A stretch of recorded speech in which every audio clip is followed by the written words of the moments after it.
नमस्कार। ये कहानी है उस समय काल की जब शनिदेव भगवान विष्णु के ध्यान में मग्न थे। उनकी पत्नी उनके पास आई और पुत्र प्राप्ति की इच्छा जताई। वे शनिदेव से अपने मन की बातें करती रही, किंतु शनिदेव विष्णु जी के ध्यान में इतना मग्न हो गए कि उन्हें पत्नी के कहे हुए शब्द सुनाई ही नहीं दिए। काफी देर तक प्रतीक्षा करने के बाद शनिदेव की पत्नी थक गई। उनका ऋतुकाल निष्फल हो गया। इससे वे बेहद क्रोधित हो उठी और क्रोध में आकर उन्होंने शनिदेव को श्राप दे डाला। इसके बाद जो हुआ उसने हमेशा के लिए शनिदेव की दृष्टि ही बदल दी।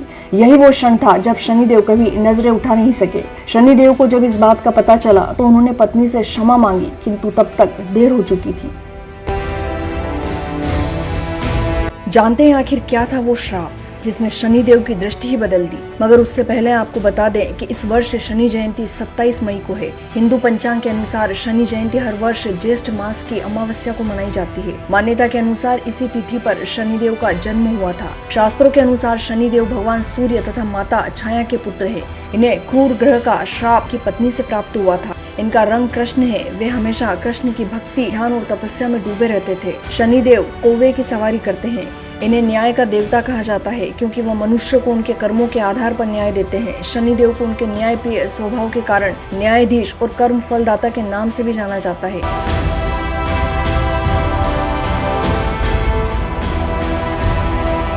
धार्मिक मान्यता है कि कोई भी व्यक्ति गलत कार्य करके उनकी दृष्टि से बच नहीं सकता।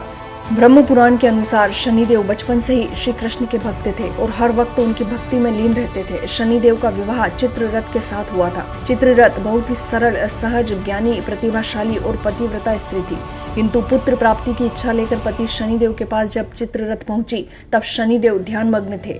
अपने पति से कोई उत्तर नहीं मिल पाना चित्ररथ को ठीक नहीं लगा। शनिदेव का यह व्यवहार उन्हें अपना अपमान लगा। इस अपमान के कारण ही उन्होंने शनिदेव को श्राप दे दिया और कहा कि आज के बाद आप जिस किसी की ओर देखेंगे वो तुरंत ही नष्ट हो जाएगा। अपनी पत्नी के श्राप को सुनकर शनिदेव का ध्यान भंग हुआ और उन्हें अपनी गलती पर बड़ा ही पश्चाताप भी हुआ। लेकिन चित्ररथ के पास उस श्राप का कोई समाधान नहीं था, इसलिए शनिदेव ने अपनी दृष्टि नीचे कर ली। यही वजह है कि शनिदेव हमेशा सर झुकाकर और टेढ़ी दृष्टि से चलते हैं। वे नहीं चाहते हैं कि इनके द्वारा किसी का अनिष्ट हो।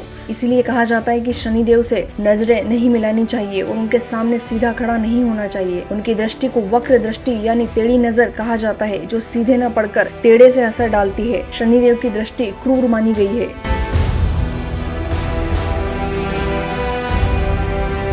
किंतु उनकी चाल भी धीमी है। माना जाता है कि चाल धीमी होने का कारण शनिदेव का एक पैर टूटा होना है, जिसे ऋषि पिपलाद ने तोड़ा था। मगर क्यों? इस सवाल के पीछे छुपी है वो कहानी जो महर्षि दधीची द्वारा अपनी हड्डियां दान करने के बाद शुरू हुई। दधीची प्राचीन काल के परम तपस्वी और ख्यात प्राप्त महर्षि थे। कहने को तो भारतीय इतिहास में कई दानी हुए हैं, किंतु मानव कल्याण के लिए अपनी अस्थियों का दान करने वाले महर्षि दधीची ही थे। पौराणिक कथा के अनुसार महर्षि दधीची ने अपनी हड्डियां इंद्र को राक्षस वृत्तासुर का वध करने के लिए दान कर दी थी। उनकी पत्नी को जब इस बात का पता चला कि उनके पति ने देवताओं की मदद के लिए अपने प्राण त्याग दिए तो वे उस दुख को सहन नहीं कर सकी और उन्होंने सती होने का निश्चय कर लिया। वे अपने पति के अंतिम संस्कार के साथ वहीं पास ही में स्थित एक विशाल पीपल वृक्ष के कोटर में अपने 3 वर्ष के बालक को रखकर खुद सती हो गई। पीपल के कोटर में रखा महर्षि दधीची का वह बालक भूख प्यास से तड़पने पर उस कोटर में गिरे हुए पीपल के फल खाकर बड़ा होने लगा। एक दिन संयोग से देवर्षि नारद वहां से गुजरे। उन्होंने उस बालक को कष्टप्रद स्थिति में देखा तो उससे परिचय पूछा। बालक अपनी पहचान बताने में असमर्थ था क्योंकि उसे अपने माता पिता के विषय में कुछ भी ज्ञान नहीं था। तब नारद जी ने अपनी दिव्य दृष्टि से उस बालक को बताया कि तुम महान दानी महर्षि दधीची के पुत्र हो। उन्होंने यह भी बताया कि उनके माता पिता की मृत्यु कैसे हुई। नारद जी से सारी बात जानने के बाद बालक ने पूछा कि मेरे माता पिता की अकाल मृत्यु का कारण क्या था। तब नारद जी ने कहा कि तुम्हारे माता पिता पर शनिदेव की महादशा थी। नारद जी ने उसे यह भी बताया कि शनिदेव की महादशा के कारण ही उसकी भी स्थिति ऐसी है। देवर्षि नारद ने उस बालक का नाम पिपलाद रखा। नारद जी के जाने के बाद पिपलाद ने नारद जी के बताए अनुसार ब्रह्मा जी की घोर तपस्या की और उन्हें प्रसन्न करके उनसे अपनी दृष्टि मात्र से ही किसी को भी जला डालने की शक्ति मांग ली। ब्रह्मा जी से वर मिलते ही पिपलाद ने शनिदेव का आह्वान कर उन्हें अपने सम्मुख प्रस्तुत किया और फिर उन्हें अपनी आंखों से भस्म करना शुरू कर दिया। पिपलाद की दृष्टि पड़ने से शनिदेव सशरीर जलने लगे। अपने पुत्र को बचाने में भगवान सूर्यदेव भी असमर्थ थे। फिर उन्होंने ब्रह्मा जी से प्रार्थना की। तब ब्रह्मा जी ने पिपलाद को शनिदेव को छोड़ने के लिए कहा, लेकिन वो इसके लिए तैयार नहीं हुए। ब्रह्मा जी ने उन्हें एक के बदले 2 वर मांगने को कहा। तब पिपलाद ऋषि ने वर मांगा कि किसी भी बालक की जन्म कुंडली में शनि का कोई प्रभाव नहीं होगा। ताकि कोई भी बालक मेरी तरह कष्ट न भोगे। और दूसरा वर ये कि मुझे इस पीपल के वृक्ष ने शरण दी है, अतः जो कोई भी व्यक्ति सूर्योदय से पहले पीपल के वृक्ष पर जल चढ़ाएगा उस पर शनि की महादशा का कोई असर नहीं होगा। ब्रह्मा जी ने पिपलाद को यह दोनों वरदान दे दिए। वरदान मिलने के बाद पिपलाद ने शनिदेव को अपने ब्रह्मदंड से प्रहार करके उन्हें मुक्त कर दिया।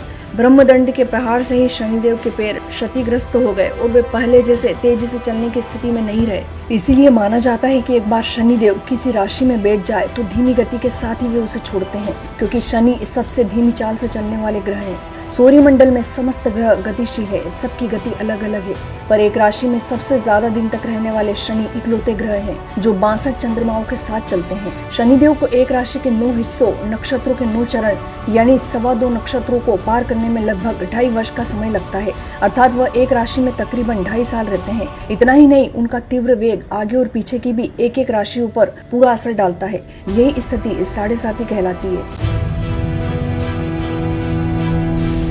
व्यक्ति को शनिदेव की कृपा पाने के लिए अपने कर्म अच्छे रखने चाहिए, क्योंकि शनिदेव वही फल देते हैं जैसा कर्म होता है। अगर कर्म अच्छे हैं तो शनि की दृष्टि भी शुभ बन जाती है। शनिवार का दिन शनिदेव की पूजा और कृपा प्राप्त करने के लिए सबसे श्रेष्ठ माना गया है। वैसे तो शनिदेव के संबंध में कई विरोधाभासी कथाएं मिलती है, किंतु जो लोक मान्यताओं में कहीं वह सुनी जाती है वही कथाएं आप तक इस वीडियो के माध्यम से पहुंचाने का प्रयास किया है। आशा करती हूँ आपको ये वीडियो पसंद आई होगी। यदि आपको वीडियो पसंद आई तो प्लीज इसे लाइक, शेयर व कमेंट अवश्य करें। साथ ही सब्सक्राइब करना ना भूलें।